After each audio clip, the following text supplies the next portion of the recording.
Good evening, everybody. My name is Bianca Ramirez, and today I will be presenting my case study titled The American Red Cross Through the Lens of Organizational Behavior.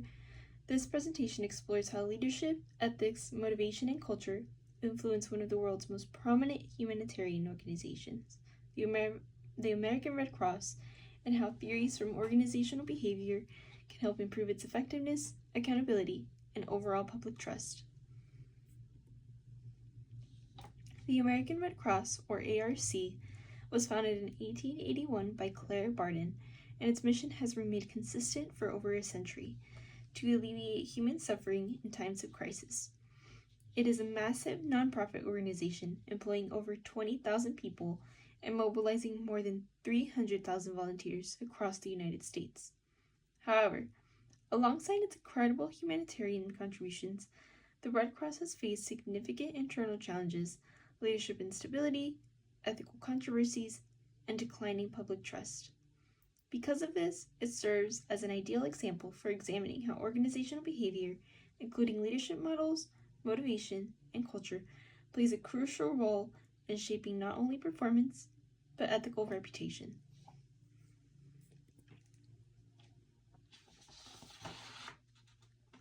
Let's begin with a brief summary of a case study done by Auburn University. Over the years, the Red Cross has faced repeated ethical scandals. For example, during major disasters such as Hurricane Katrina and the 2010 Haiti earthquake, investigations revealed that some relief funds were being misused or redirected to administrative costs.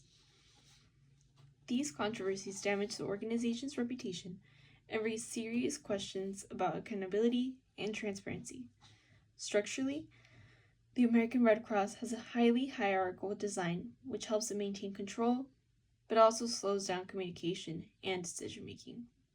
Despite these challenges, the organization remains vital to disaster response in the United States, proving that its operational capacity is strong, but its internal systems, leadership, and culture need significant reform. One of the biggest takeaways from this case is the importance of ethical leadership. According to Brennan Trevino, 2006, ethical leaders are moral role models who promote fairness, honesty, and integrity through both actions and relationships. At the Red Cross, ethical leadership has not always been consistent.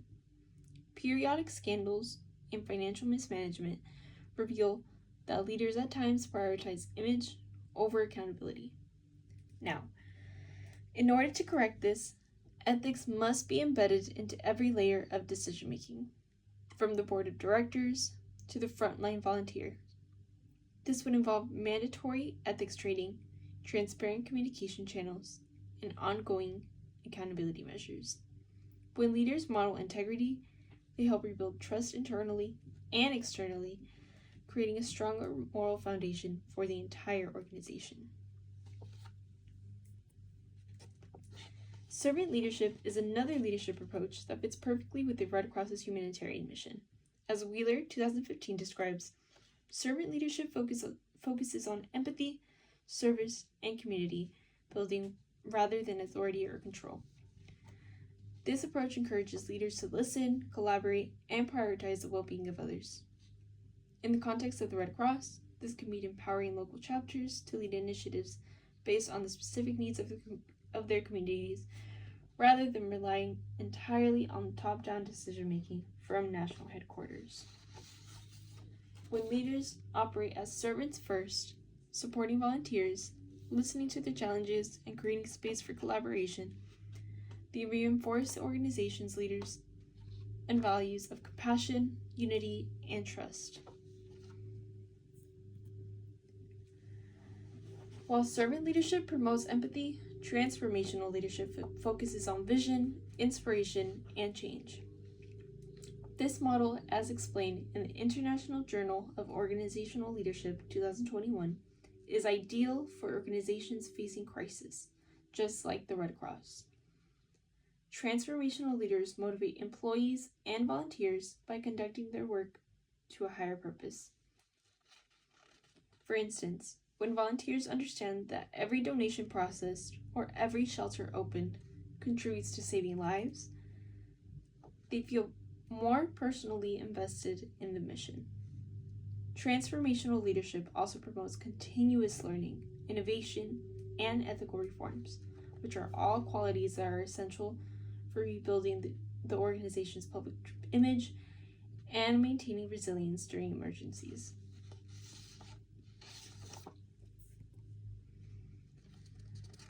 Culture is another key factor in this analysis. Griffin and Phillips, 2024, define organizational culture as a system of shared values, norms, and assumptions that guide behavior. This kind of culture ensures order but can stifle communication and innovation. Volunteers have often felt disconnected from decision-making, which undermines morale and adaptability.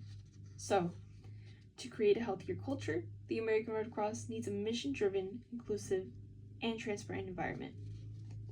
As Schwartz and Austin point out, strong nonprofit cultures integrate ethics with mission alignment, meaning every employee or volunteer should understand how their work directly supports the organization's humanitarian goals. When culture reinforces collaboration and trust, it enhances both performance and public credibility. The American Red Cross operates with a very traditional top-down hierarchy. While this provides structure and accountability, it also slows decision-making, specifically in emergencies where quick action is critical. Griffin and Phillips explain that effective structures balance control with flexibility. The American Red Cross would benefit from a hybrid structure, one that combines centralized oversight for national coordination with centralized autonomy for local chapters. For example, local offices could manage disaster responses operations independently while still aligning national ethical and financial standards. Additionally, stronger governance is essential. Schwartz and Austin recommend participatory measures that enhance collaboration, while Lewis emphasizes aligning governance with operational integrity. Through establishing an ethics committee, transparent audits, and open data recording and reporting, the Red Cross can reinforce accountability and rebuild trust.